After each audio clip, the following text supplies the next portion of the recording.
은퇴 교수 엄마가 15살 연하남과 재혼하더니 3억 보험금 날리고 깨달은 소름 돋는 진실. 은퇴한 대학 교수인 명숙 67세은 35년간 교단에서 존경받으며 살아왔습니다. 심리학과 교수로서 수백 명의 제자들을 길러냈고 학회에서도 인정받는 학자였습니다. 3년 전 평생 든든한 버팀목이었던 남편이 불의의 교통사고로 떠나며 남긴 것은 강남의 아파트 한 채와 5억 원의 사망보험금이었습니다. 자식들은 이미 해외로 나가 정착한 지 오래였습니다.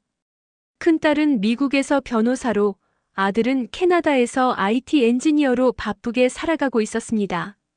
한 달에 한 번 영상통화로 얼굴을 보는 것이 고작이었습니다. 적막한 집안에서 명숙을 위로하는 것은 남편의 서재에서 풍기는 묵은 책 냄새와 적막한 공기뿐이었습니다. 어느 10월의 아침, 우울증을 털어내려 오른 수락산 자락에서 명숙은 발을 헛디뎌 비탈길로 굴러떨어질 뻔했습니다. 그때 누군가 강한 팔로 그녀의 허리를 낚아챘습니다. 선생님, 큰일 날 뻔했습니다. 괜찮으세요? 그는 자신을 수입 가구점을 운영하는 진석 52세이라고 소개했습니다. 15살이나 어린 그였지만 깊게 팬 눈매에서는 중년의 중후함과 따뜻함이 묻어났습니다. 명숙은 남편의 사별 이후 처음 느껴보는 남자의 체온에 가슴 한구석이 요동치는 것을 느꼈습니다. 아, 괜찮습니다. 정말 감사합니다.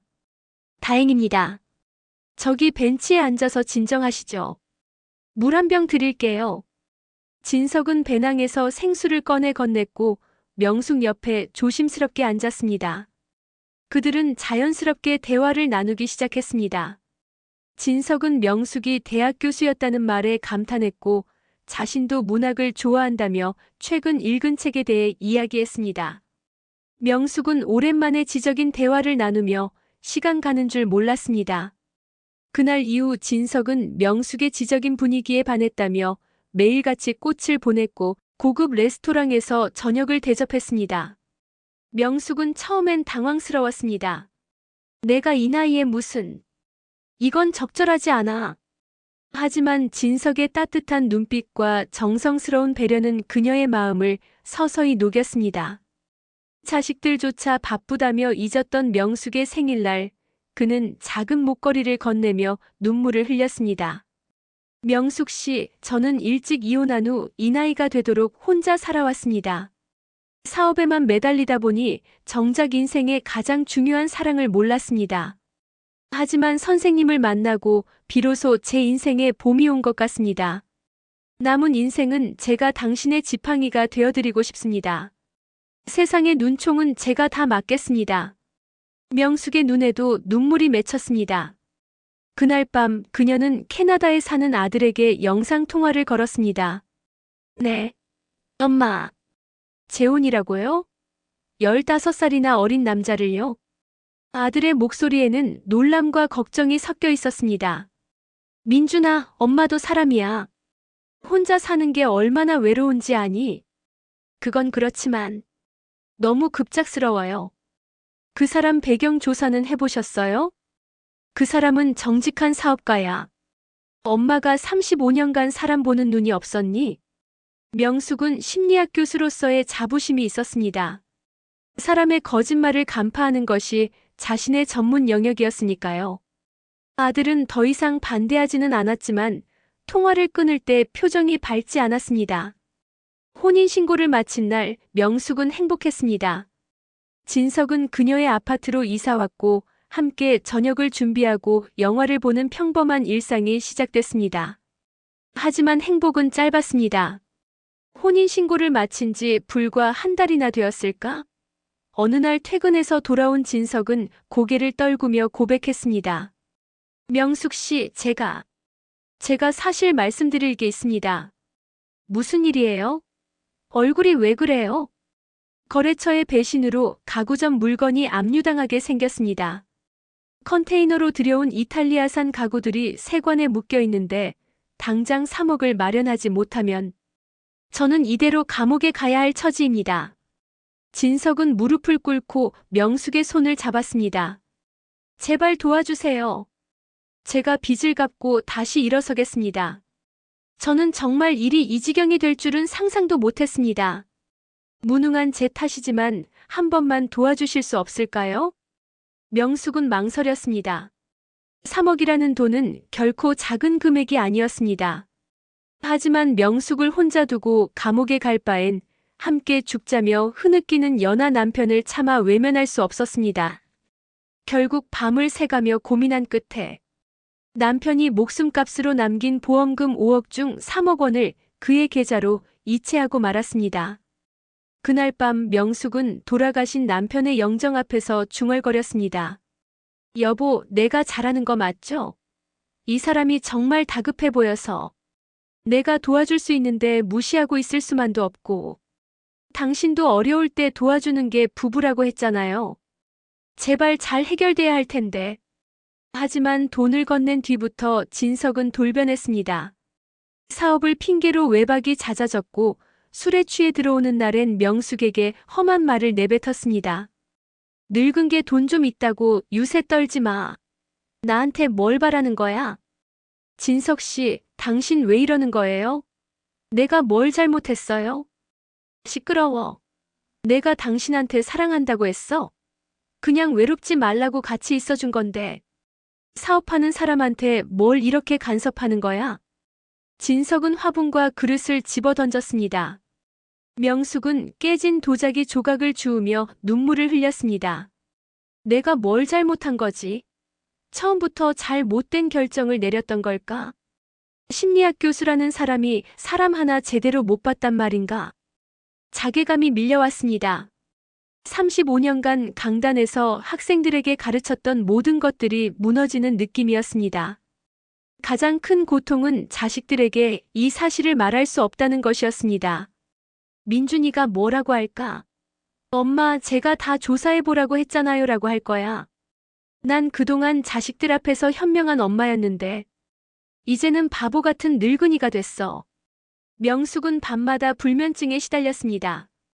수면제를 먹어도 새벽 3시면 어김없이 눈이 떠졌습니다. 거울을 보면 주름이 더 깊어진 것 같았고 머리카락도 더 하얗게 센 것 같았습니다. 그러던 어느 날 진석이 외출한 사이 명숙은 그의 서재에서 청소를 하다가 우연히 서랍에서 수첩을 발견했습니다. 처음엔 보지 말아야 한다고 생각했지만 의심스러운 낡은 수첩 하나가 계속 신경이 쓰였습니다. 결국 손을 떨면서도 펼칠 수밖에 없었습니다. 그곳엔 명숙을 포함한 3명의 중년 여성들의 이름과 각자의 자산 규모가 치밀하게 분석되어 있었습니다. 김명숙 -67세, 대학 교수 은퇴, 강남 아파트 소유, 보험금 3억 이상 추정. 자녀 해외 거주로 고립 상태. 접근 난이도 중. 박은혜 -63세, 미망인, 분당 아파트 상가 소유, 자산 15억 추정. 접근 난이도 상. 최순자 -70세, 사업가 미망인, 재산 불명. 접근 성공률 실패. 명숙의 손에서 수첩이 떨어졌습니다. 온몸에 소름이 돋았습니다. 나는 이 사람의 사냥감이었던 거야. 명숙은 화장실로 달려가 구역질을 했습니다. 거울 속에 자신이 낯설었습니다. 67년을 살아오며 쌓아온 모든 존엄이 무너지는 순간이었습니다. 명숙은 곧바로 뒷조사를 시작했습니다. 수첩에 적힌 박은이라는 여성의 전화번호를 찾아 조심스럽게 전화를 걸었습니다. 여보세요? 혹시 박은희 선생님이십니까? 네, 그런데 누구시죠? 제 이름은 김명숙입니다. 갑자기 전화드려 죄송한데요, 혹시 김진석이라는 사람 아십니까? 전화 너머로 긴 침묵이 흘렀습니다. 그리고 떨리는 목소리가 들려왔습니다. 당신도 당했나요? 두 여성은 그날 오후 한적한 카페에서 만났습니다. 박은희 63세는 여인 얼굴에 화장기 없는 모습으로 나타났습니다. 명품 가방을 들고 있었지만 눈빛에는 생기가 없었습니다. 저는 2년 전에 그 사람을 만났어요. 남편이 암으로 세상을 떠난 지 3년쯤 됐을 때였죠. 박은희의 이야기는 명숙의 것과 놀라울 정도로 비슷했습니다. 등산로에서의 우연한 만남, 지적인 대화, 다정한 구애, 그리고 갑작스러운 사업 위기. 박은희는 진석에게 4억 원을 빌려줬다고 했습니다. 돈을 준 뒤로 그 사람 연락이 끊겼어요. 혼인신고도 하지 않은 상태였고요. 변호사를 찾아갔더니 증거가 부족하다고. 그냥 연애 사기로 보기 어렵다고 하더라고요. 경찰에는 신고 안 하셨어요? 박은희는 고개를 저었습니다. 할 수가 없었어요. 우리 딸이 곧 결혼하는데 이런 일이 알려지면 얼마나 창피하겠어요? 저 혼자 바보 같은 짓을 한 건데. 동네 사람들이 뭐라고 할까봐. 바보같이 그 누구에게도 알리지 못했어요. 명숙은 박은희의 손을 잡았습니다. 그녀의 손은 명숙의 손만큼이나 차가웠습니다. 우리가 바보가 아니에요. 우리는 외로웠고 그저 사기꾼이 말하는 사랑을 믿었던 것뿐이에요. 하지만 세상 사람들은 그렇게 보지 않아요. 나이 먹고 철없이 뭘 그랬냐, 돈에 눈이 먼 젊은 남자를 왜 믿었냐고 할 거예요. 박은희의 말이 맞았습니다. 명숙은 집으로 돌아와 인터넷을 검색하며 비슷한 사례들을 찾아봤습니다. 중년 여성들의 결혼 사기 피해 사례는 생각보다 많았지만 대부분 쉬쉬하며 숨겨졌습니다. 댓글창에는 피해자를 비난하는 말들이 가득했습니다. 나이 먹고 분수도 모르고 돈 있으면 젊은 남자가 좋아할 줄 알았나 한심하네. 명숙은 수첩에 적힌 또 다른 이름, 최순자를 찾기 시작했습니다. 며칠간의 수소문 끝에 최순자 70세가 서울 서초구에 살고 있다는 것을 알아냈습니다. 명숙은 박은희와 함께 최순자의 집을 찾아갔습니다. 딩-동. 누구세요? 인터폰 너머로 경계심 가득한 목소리가 들렸습니다. 안녕하세요. 저희는 김진석이라는 사람 때문에 찾아왔습니다. 선생님도 피해를 입으셨을 것 같아서요. 문이 열렸습니다. 최순자는 지팡이를 짚고 있었고 얼굴에는 깊은 피로가 서려 있었습니다. 들어오세요. 최순자의 집안은 텅 비어 있었습니다. 가구도 그림도 거의 없었습니다. 내어드릴 게 없어 죄송해요. 보시다시피 집이 횡하죠. 팔 수 있는 건 다 팔았어요. 그 사람한테 준 돈 때문에 빚이 생겨서요. 최순자는 진석에게 무려 7억 원을 잃었다고 했습니다. 사업가였던 남편이 남긴 유산을 모두 날렸고 지금은 하나 남은 작은 상가 건물 월세로 근근히 살아가고 있다고 했습니다. 저는 혼인신고까지 했어요. 그리고 그 사람 이름으로 제가 가지고 있던 건물들 대부분을 넘겨줬죠. 그런데 알고 보니 그 사람 이름은 가짜였어요. 위조 신분증으로 혼인신고를 한 거예요. 그럼 혼인 자체가 무효 아닌가요? 맞아요. 하지만 건물 소유권 이전은 이미 된 상태였고 그 건물은 다시 제3자에게 넘어갔어요. 저는 변호사 비용만 수천만 원 썼지만 결국 돌려받지 못했어요. 최순자는 눈물을 흘렸습니다. 제일 힘든 건 돈보다도 수치심이에요. 제 자식들도 절 원망해요. 엄마란 사람이 대체 무슨 짓을 한 거냐? 우리 유산을 바보같이 다 날려버렸다고요. 저는 이제 자식들 얼굴도 보기 힘들어요. 세 여성은 카페로 나와 구석진 자리에 앉아 서로의 이야기를 나눴습니다. 그들은 모두 비슷한 패턴의 피해를 입었고 비슷한 수치심을 느끼고 있었습니다. 우리가 왜 숨어야 하죠? 명숙이 조용히 물었습니다. 우리는 범죄 피해자예요. 범죄자는 저 사람인데 왜 우리가 부끄러워해야 하죠? 박은희가 고개를 들었습니다. 맞아요. 우리가 잘못한 게 아니에요. 하지만 어떻게 해요?